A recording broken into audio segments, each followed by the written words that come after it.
ओम नमो भगवते वासुदेवाय नमः। जय श्री हरि। प्रिय श्रोताओं, आप सभी को पौष पूर्णिमा की हार्दिक शुभकामनाएं।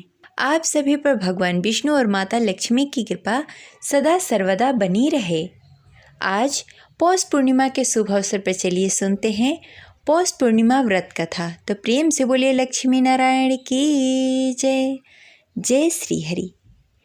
पौष पूर्णिमा सभी पूर्णिमाओं में सबसे खास होती है। पौष पूर्णिमा को शाकंभरी पूर्णिमा भी कहते हैं। यह पूर्णिमा बेहद ही खास है। इस दिन से माघ स्नान भी प्रारंभ हो जाता है। इस दिन काशी, हरिद्वार और प्रयाग में गंगा स्नान करने का बेहद खास महत्व होता है। इसके साथ ही इस दिन सूर्य देव को अर्घ देकर दान पुण्य करना बेहद ही उत्तम होता है। माना जाता है कि इस दिन ऐसा करने से समस्त पापों का नाश हो जाता है और पुण्य फल की प्राप्ति होती है। माना जाता है कि ऐसा करने से अक्षय पुण्य प्राप्त होता है। तो चलिए पूरी श्रद्धा और भक्ति से सुनते हैं पौष पूर्णिमा व्रत कथा। कथा शुरू करने से पहले इस वीडियो को लाइक करके कमेंट बॉक्स में लक्ष्मी नारायण की जय अवश्य लिखें। प्राचीन समय की बात है। द्वापर युग में एक बार माता यशोदा ने अपने पुत्र भगवान श्री कृष्ण से कहा, हे कृष्ण, तुम संसार के रचयिता और पालनहार हो। आज मुझे कोई ऐसा उपाय बताओ जिसे करने से स्त्रियों को सौभाग्य की प्राप्ति हो, साथ ही उसकी सभी मनोकामनाएं पूर्ण हो जाए। तब भगवान श्री कृष्ण ने कहा, हे माता, तुमने अति सुंदर प्रश्न किया है। मैं तुमसे ऐसे ही व्रत को सविस्तार कहता हूँ। ध्यान पूर्वक सुनो। सौभाग्य की प्राप्ति के लिए स्त्रियों को 32 पूर्णमासी का व्रत करना चाहिए। इस व्रत को करने से स्त्रियों को सौभाग्य और संपत्ति मिलती है। यह व्रत अचल सौभाग्य देने वाले एवं भगवान शिव और माता पार्वती के प्रति मनुष्य के अंदर भक्ति को बढ़ाने वाली है। यशोदा जी कहने लगी, हे कृष्ण, सर्वप्रथम इस व्रत को मृत्यु लोक में किसने किया था? इसके विषय में विस्तार पूर्वक बताओ। भगवान श्री कृष्ण कहने लगे कि इस भूमंडल पर अनेक प्रकार के रत्नों से परिपूर्ण कातिका नामक एक नगरी में, वहाँ चंद्रहांस नामक राजा राज्य करता था। उसी नगर में धनेश्वर नामक एक ब्राह्मण भी था और उसकी स्त्री अति सुशीला रूपवती थी। दोनों ही उस नगर में बड़े ही प्रेम पूर्वक रहते थे। घर में धन्य धान्य आदि की कोई कमी नहीं थी, परंतु उसको बहुत बड़ा दुख था कि उसकी कोई संतान नहीं है। एक समय एक बड़ा ही योगी उस नगर में आया। वह योगी उस ब्राह्मण के घर को छोड़कर अन्य सभी घरों में भिक्षा लेकर भोजन किया करता था।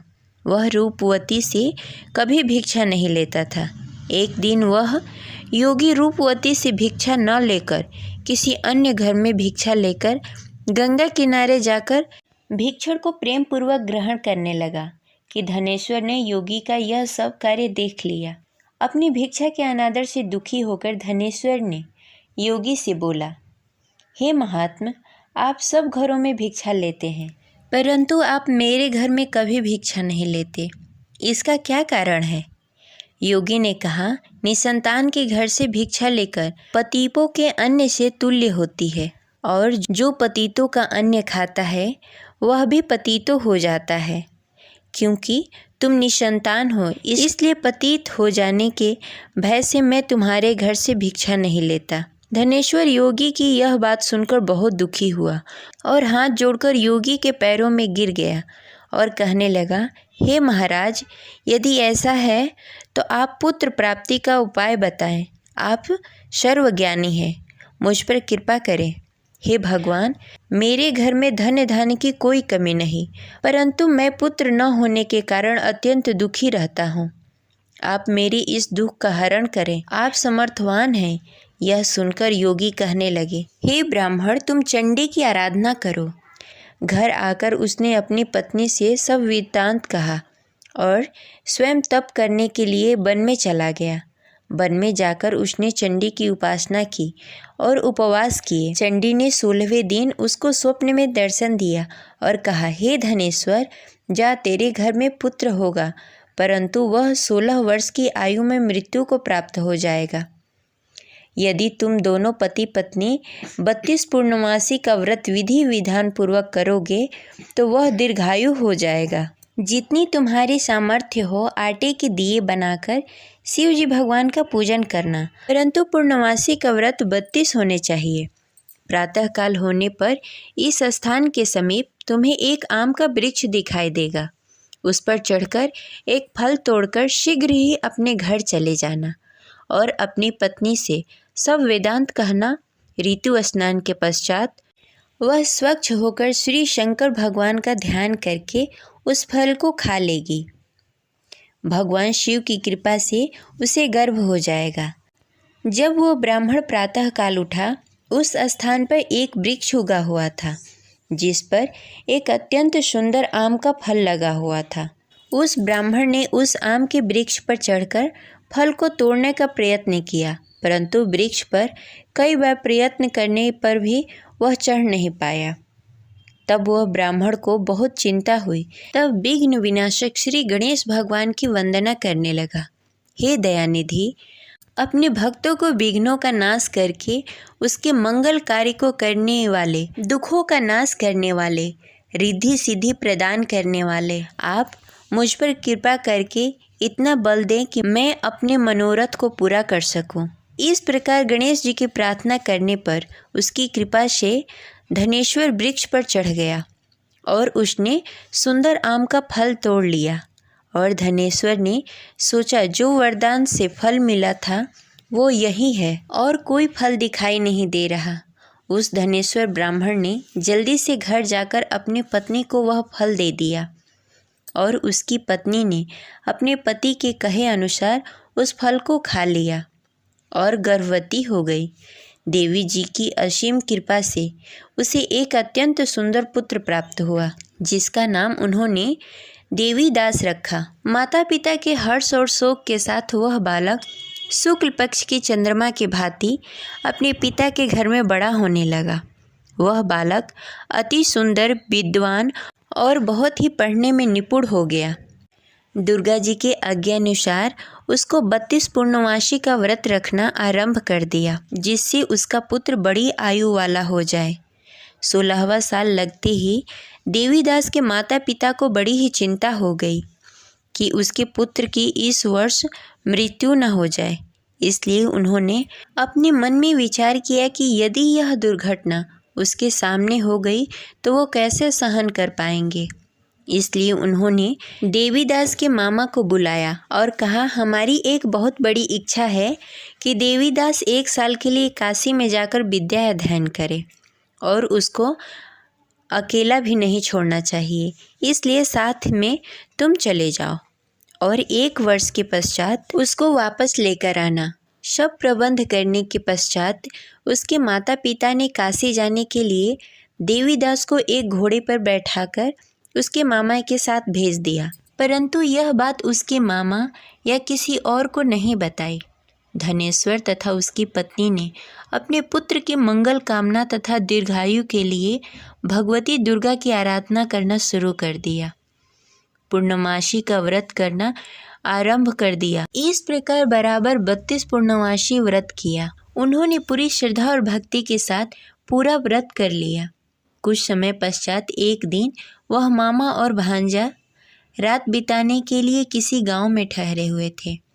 उस दिन उस नगर में ब्राह्मण के अत्यंत सुंदर, सुशील और रूपवती कन्या का विवाह होने वाला था। जिस धर्मशाला के अंदर वर और उसके बाराती ठहरे हुए थे, उसी धर्मशाला के अंदर देवीदास और उसके मामा भी ठहरे हुए थे। उधर कन्या को तेल आदि चढ़ने के बाद जब लग्न का समय आया तो वर की तबीयत खराब हो गई। वर के पिता ने अपने परिवार वालों से विचार विमर्श करके कहा कि देवीदास मेरे पुत्र जैसा ही है, मैं उसके साथ लग्न करा दूं और बाद में बाकी सारे काम मेरे बेटे के साथ पूरे हो जाएंगे। ऐसा करने के बाद वर के पिता ने देवीदास को मांगने के लिए उसके मामा के पास गए और उन्हें सारी बात बताई। मामा ने कहा कि कन्यादान में जो कुछ भी मिलेगा वो हमें दे दिया जाए। वर के पिता ने बात स्वीकार कर ली। इसके बाद देवीदास का विवाह कन्या के साथ संपन्न हो गया इसके बाद वह अपने पत्नी के साथ भोजन न कर सका और मन में विचार करने लगा, न जाने यह किसकी पत्नी होगी। यह सोचकर उसकी आंखों से आंसू आ गए। तब वधू ने पूछा कि क्या बात है, आप उदास क्यों हैं? तब उसने सारी बातें पत्नी को बता दी। तब कन्या कहने लगी कि यह ब्रह्म विधान के विपरीत है। आप मेरे पति हैं, मैं आपकी पत्नी रहूंगी, किसी अन्य की कभी नहीं हो सकती। तब देवीदास ने कहा, ऐसा मत करिए, क्योंकि मेरी आयु कम है, मेरे बाद आपका क्या होगा। लेकिन उसकी पत्नी नहीं मानी और बोली, स्वामी आप भोजन करिए। दोनों रात में सोने के लिए चले गए। सुबह देवीदास ने पत्नी को 4 नगों से जड़ी एक अंगूठी दी और एक रुमाल दिया और बोला, हे प्रिय, इसे ले लो, संकेत समझकर स्थिर चित्त हो जाओ। मेरे मरण जीवन के जानने के लिए एक पुष्प वाटिका बना लो, उसमें सुगंधित पुष्पों को उगा लो, उसमें प्रतिदिन जल देना और खेलते कूदते रहना। जिस समय और जिस दिन मेरा प्राण प्राणांत होगा, उस दिन यह पुष्प सूख जाएंगे। जब यह फिर से हरे हो जाएं, तो जान लेना मैं जीवित हूँ। यह समझाकर वह वहाँ से चला गया। इसके बाद जब वर और बाराती मंडप में आए, तो कन्या ने उसे देखकर कहा कि ये मेरा पति नहीं है। मेरे पति वह हैं जिनके साथ मेरा रात में विवाह हुआ था। इसके साथ मेरा विवाह नहीं हुआ। अगर यह वही है तो यह बताए कि मैंने इसको क्या दिया। साथ ही कन्यादान के समय आभूषण मिले उसे दिखाए। कन्या की ये बातें सुनकर वह कहने लगा कि मैं यह सब नहीं जानता। इसके बाद सारी बारात भी अपमानित होकर लौट गई। भगवान श्री कृष्ण बोले, हे माता, इस प्रकार देवीदास काशी चला गया। कुछ समय जब बीत गए तो एक सर्प उसको डसने के लिए वहां आया, लेकिन वह उसको काट नहीं पाया, क्योंकि उसकी माता ने पहले ही 32 पूर्णमासी का व्रत कर लिए थे। इसके बाद खुद काल वहां पहुंचा। भगवान की कृपा से तभी वहां माता पार्वती और भगवान गणेश आ गए। देवीदास की मूर्छित दशा को देखकर माता पार्वती ने भगवान शिव से प्रार्थना की कि हे महाराज, इस बालक की माता ने पहले ही 32 पूर्णमासी का व्रत कर लिया है, आप इसको प्राण दान दें। भगवान शिव ने माता पार्वती के कहे अनुसार उसको प्राण दान दे दिया। उधर उसकी पत्नी उसके काल की प्रतीक्षा कर रही थी। उसकी पत्नी ने जाकर देखा कि पुष्प और पत्र दोनों ही नहीं हैं, तो उसको बहुत ही आश्चर्य हुआ। और जब उसने देखा कि पुष्प वाटिका फिर से हरी भरी हो गई, तो वह समझ गई कि उसका पति जिंदा हो गया है। इसके बाद वह बहुत ही प्रसन्न होकर अपने पिता से कहने लगी कि मेरे पति जीवित हैं, उनको ढूंढिए। जब 16वां वर्ष व्यतीत हो गया, तब देवीदास अपने मामा के साथ काशी से चल दिया। इधर उसके पत्नी के परिवार वाले उसे ढूंढने के लिए जा रहे थे कि उन्होंने देखा कि देवीदास और उसका मामा उधर ही आ रहे थे। उसको देखकर उसके ससुराल वाले बहुत ही प्रसन्न हुए और उसे घर लेकर आए। वहाँ सारा नगर इकट्ठा हो गया और कन्या ने भी उसे पहचान लिया। देवीदास ने इसके बाद अपनी पत्नी और मामा को लेकर वहाँ से चल दिया। उसके ससुराल वालों ने भी उसे बहुत सारा धन और दहेज देकर विदा किया। जब वह घर के लिए चल रहा था, तो उसके माता पिता को लोगों ने खबर दे दी कि तुम्हारा पुत्र देवीदास और उसकी पत्नी और उसके मामा आ रहे हैं। ऐसा समाचार सुनकर पहले तो उन्हें विश्वास नहीं हुआ, लेकिन जब देवीदास आकर अपने माता पिता का पैर छुआ, तो देवीदास के माता पिता ने उसका माथा चूम लिया और दोनों को अपने सीने से लगा लिया। दोनों की आने की खुशी में धनेश्वर ने बहुत सारा धन ब्राह्मणों को दान में दिया और हंसी खुशी रहने लगे। भगवान श्री कृष्ण कहने लगे कि इस तरह धनेश्वर ने 32 पूर्णिमा का व्रत रखकर पुत्र प्राप्त किए। जो भी स्त्री इस व्रत को करती है, वह जन्म जन्मांतर तक वैध का दुख नहीं भोगती और सदैव सौभाग्यवती रहती है। यह मेरा वचन है। यह व्रत संतान देने वाला और सभी मनोकामनाएं पूर्ण करने वाला है। ये रही आज की कथा। आशा करते हैं आपको अच्छी लगी होगी। तो इस वीडियो को लाइक करें और ज़्यादा से ज़्यादा लोगों को शेयर करें। मिलते हैं अगले वीडियो में। तब तक के लिए हरे कृष्ण, जय श्री हरि।